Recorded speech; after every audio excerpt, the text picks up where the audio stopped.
Il était bleu étoilé il y a encore quelques heures, mais il y a 100 ans, le drapeau qui flottait sur la cathédrale de Strasbourg était rouge, couleur de la Révolution.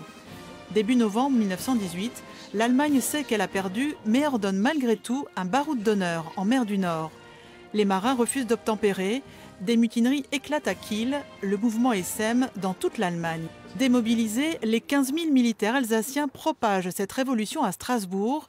Le 9 novembre, Guillaume II abdique, la fin de l'Empire est annoncée via le télégraphe de la place Kléber. Jacques Pérotte donc devient maire et va aussitôt proclamer la République, place Kléber, sous la statue du général Kléber. C'est évidemment une république dans le cadre de la République française qu'il souhaite.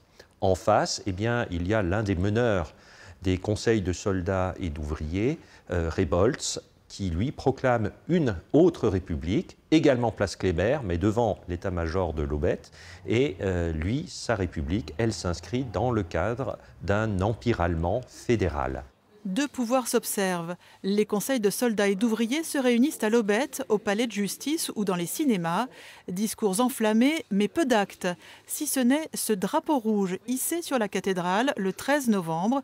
Il y restera jusqu'au 19. Les troupes françaises arrivent le 22, sonnant le tocsin de cette révolution. Un siècle après, le drapeau rouge reste le symbole du mouvement syndical international. Le drapeau rouge, il est porteur d'un combat de transformation de la société et qui vise effectivement à ce que tous les hommes sur la planète, quels qu'ils soient, quelle que soit leur couleur, quelles que soient leurs origines, ils puissent vivre de façon décente. Face à la montée actuelle des nationalismes, cette commémoration résonne comme une revendication.